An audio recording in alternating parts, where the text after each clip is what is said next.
Hi everyone, and today I'll be reading Scaramouche Listener by me. So let's get into it. Scaramouche did not get why you were acting so weird as of late, but he tried his best to ignore it. After all, sometimes you just had your own things that you could never try to explain or understand. That was simply something he had made peace with and never expected to change. It was part of you now, this weirdness that he often encountered.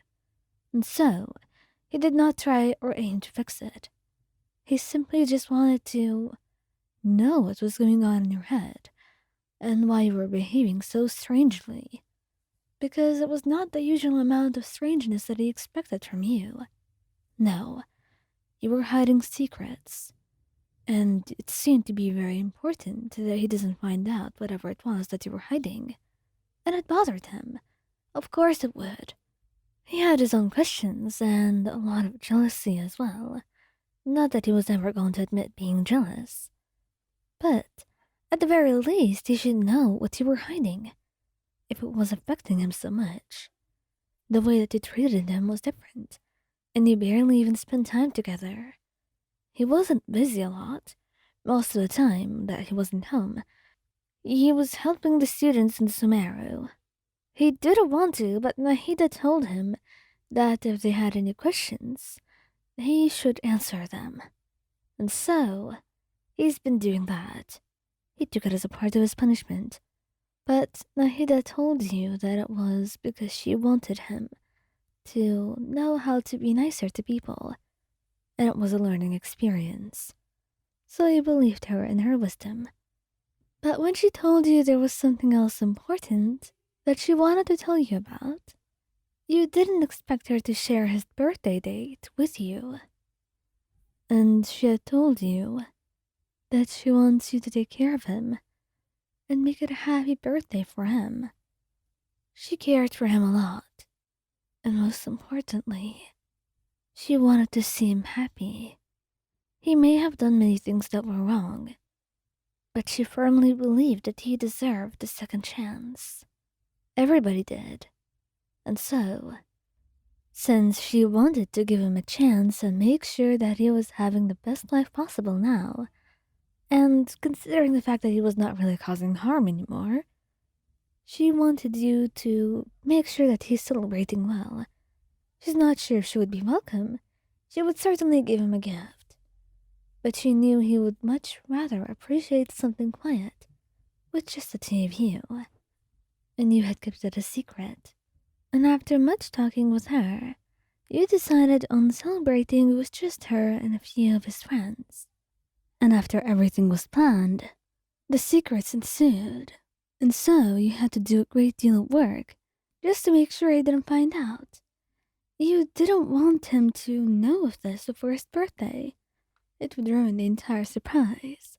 And you were quite sure that he didn't have a birthday party or any sort of surprise like this before, considering that he worked with the Fatui, and what you heard about them was not really nice, especially that disgusting dottore. So it was something that irked you a little bit, but you knew that right now you had the chance to change all of this, to forge a new happy future for him, a future that he deserves. And as you had tried your best to make that plans, you realized that he was actually very unhappy. Not because of them, but because of what was happening, and he started to get suspicious. You were afraid of being caught, to be quite honest, and you didn't know what you would do if you were, so you tried your best not to. But eventually, he had confronted you, and it just so happened to have been on the day of his birthday. Wyan, we really need to talk. You've been acting so strangely, and I can't put up with it anymore. Can you just be honest for once? I'm tired. I'm not a fan of you having secrets and keeping them from me for too long. We've been barely talking anymore. If I did something wrong, you can just tell me. But this, whatever it is that you're doing, it's tiring me out, Wyan.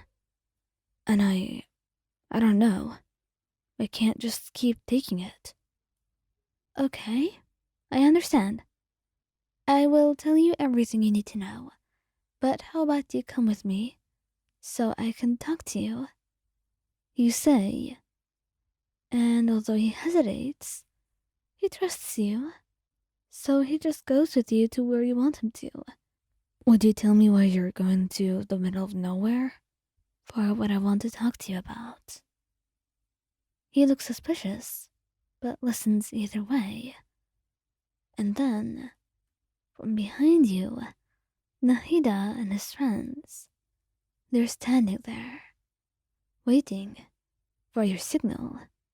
You wrap your arms around him, kissing his cheek gently. Happy birthday, love. I'm so glad I get to be with you, and I'm so glad I get to call you mine.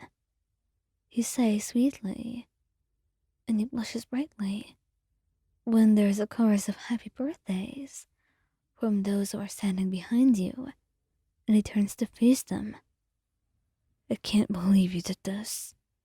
Seriously? He says, but he does not look one bit annoyed. He's blushing, unable to meet their eyes. But then, before you know it, he's wrapping his arms right back around you and kissing you. You're lucky I love you. You're really lucky, Wyan, he says. And then when Nahida presents him with his gift, he takes it and quietly mutters a thank you. You have your own gift to him, but it's waiting right back at home. And as you see him, being flooded with love from everyone, and the shy, reluctant smile on his face, you feel so happy that you listened to Nahida. And you're so happy that he gets to have this. He's been through a lot. He's worked so hard. And many of the times, life was not fair to him. But right now, you get to make it fair.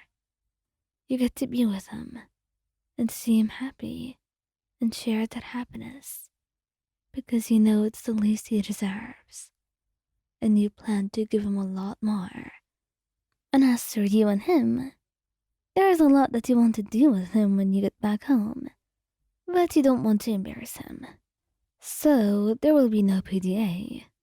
And any affection you had to show him will be left when you get back home.